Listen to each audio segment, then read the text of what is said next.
Voter তালিকা নিৰ্বাচনী আয়োগে প্ৰস্তুত কৰে, তাত বিজেপিৰ কোনো কমেণ্ট নাই। আমি নিকা এখন ভোটাৰ তালিকা হোৱাটো বিচাৰোঁ। ক'ৰবাত ভুল থাকিলে ইলেকশ্যন কমিশ্যনে শুধৰাব লাগে আৰু ভোটাৰ তালিকাৰ সম্পূৰ্ণ দায়িত্ব নিৰ্বাচনী আয়োগৰ, তাত আমাৰ কোনো কমেণ্ট নাই। আমিও কমপ্লেইন দিম, 22 জানুৱাৰীলৈকে কমপ্লেইন দিয়াৰ সময় আছে। বহুত জেগাত আমাৰ নজৰতো আছে যে এইজন মানুহ ঢুকাইছে, নামটো ভোটাৰ লিষ্টত আছে। এইজন মানুহ কেৰালাত কাম কৰি আছে, অসমৰ ভোটাৰ লিষ্টত নাম আছে। এইজন মানুহ বিদেশী ন্যায়াধিকৰণে বিদেশী বুলি কৈছে, ভোটাৰ লিষ্টত নাম আছে। গতিকে এভিকশ্যন হোৱা জেগাত তেওঁৰ এতিয়া ঘৰ নাই, কিন্তু তেওঁৰ নামটো ভোটাৰ তালিকাত আছে। গতিকে বিজেপিয়েও ভোটাৰ তালিকাত বিসংগতি দৰ্শাই 22 জানুৱাৰীৰ আগতে আমিও অভিযোগ দিম, কিন্তু সেইটো নিৰ্বাচনী আয়োগৰ ওপৰত অনাস্থা নহয়, নিয়মেই যে আমাৰ খচৰাত ভুল থাকিবই আৰু ভুল সংশোধন কৰিবৰ কাৰণে claims and objection from 6, from 7, from 8। গতিকে এইটো বাতৰি কাকত আৰু টিভিত শুদ্ধ নহ'ব। ফৰ্ম 6 দিব লাগিব, ফৰ্ম 7 দিব লাগিব, ফৰ্ম 8 দিব লাগিব, তেতিয়াহে শুদ্ধ হ'ব। কংগ্ৰেছৰ এটা অভিযোগ যে 10,000কে যি ভোট আছে, কংগ্ৰেছক দিবলগীয়াখিনি কৰ্তন আৰু বিজেপিৰ তেওঁলোকে কমপ্লেইন দিয়ক। যিখিনি তেওঁলোকে ভাবিছে আমি কৰ্তন কৰিছোঁ, তেওঁলোকে ফৰ্ম 6 দি দিয়ক যে সোমাব লাগে। এইটোতো খোলা কিতাপ নহয়, 3খন ফৰ্ম আছে, আপোনালোকে জানে নাজানে মই ক'ব নোৱাৰোঁ। কালিৰ পৰা নিউজত কৰি আছে, এইটো নিউজেদি কেতিয়াও ঠিক নহয়। ফৰ্ম 6, ফৰ্ম 7, ফৰ্ম 8, ইভেন টাইটেলৰো যদি ভুল আছে, হিমন্ত বিশ্বাস শৰ্মা হৈ আছে, তাৰো কাৰেকশ্যনৰ কাৰণে ফৰ্ম 6 মই দিব পাৰোঁ। গতিকে ফৰ্ম নিদি অকল যদি পৰ্টেল আৰু টিভিৰ জৰিয়তে যুদ্ধ জিকিব খোজে, সেইটোতো জিকিব নোৱাৰিব। ফৰ্ম ফিল আপ কৰিব লাগিব। শতাংশটো এইটোতো আৰু কোনো আমি আৰু যে ইমান শতাংশ হ'ব তেতিয়া পৰীক্ষাত পাছ কৰিব তেনেকুৱা নহয়।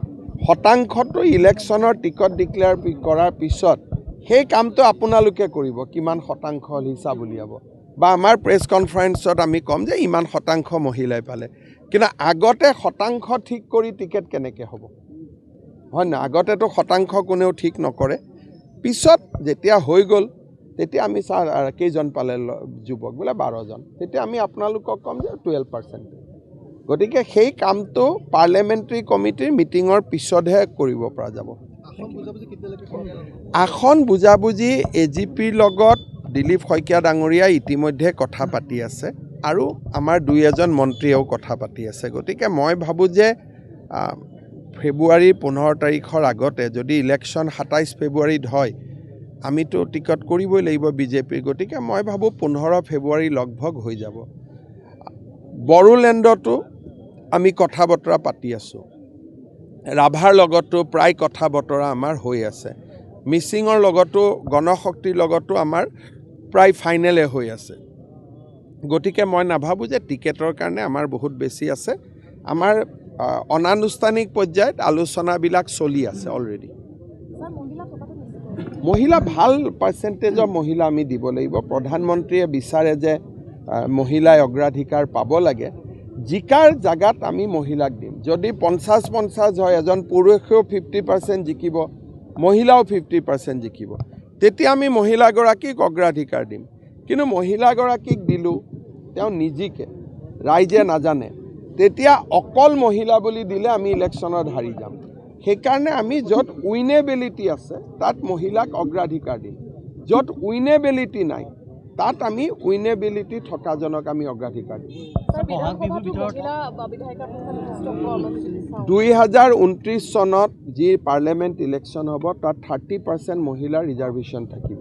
তেতিয়াতো কোনো কথাই নাই, আইনটো সংসদত পাছ হৈয়ে গৈছে। আমাৰ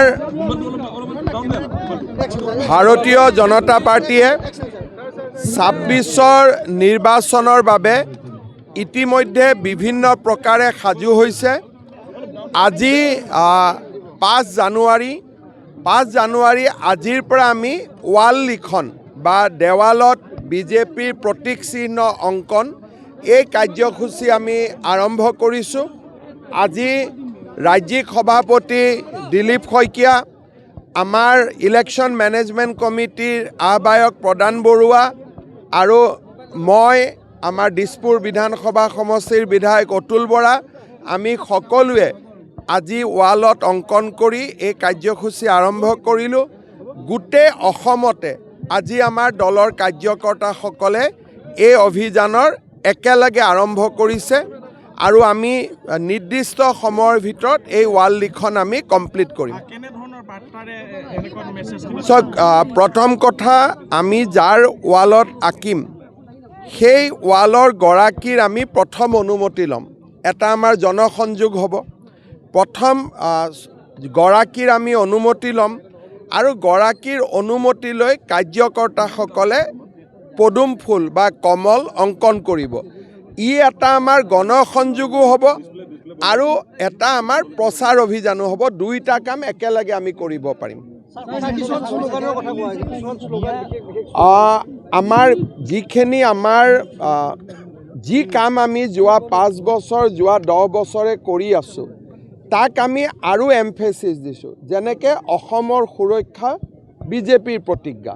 চ' এই কামটো আমি কৰি আছোঁ আৰু আমি কৰি গৈ থাকিম। এই কথাখিনি যিখিনি আমাৰ আদৰ্শ, বিকশিত অসম, জয় আই অসম, ই আমাৰ এটা কল্পনা যে আমি অসমখন বিকাশ কৰিম যাতে অসমখন সঁচাকৈ আমি জয় আই অসম বুলি ক'ব পাৰোঁ। তেনেকৈ আমাৰ কেইবাটাও শ্লোগান আছে। দুটা যেনেকৈ মই ক'লোঁ, অসমৰ সুৰক্ষা বিজেপিৰ প্ৰতিজ্ঞা, আমাৰ বিকশিত অসম, জয় আই অসম, বন্দে মাতৰম, বিজেপিৰ পণ বন্দে মাতৰম। এই আমাৰ এটা শ্লোগান আছে, বিজেপিৰ পণ বন্দে মাতৰম, অসমৰ সুৰক্ষা বিজেপিৰ প্ৰতিজ্ঞা, বিকশিত অসম, জয় আই অসম। এনেকৈ আমি কেইবাটাও আমাৰ শ্লোগান আছে, সেই শ্লোগানখিনি আমি অংকন কৰিম। আৰু এটা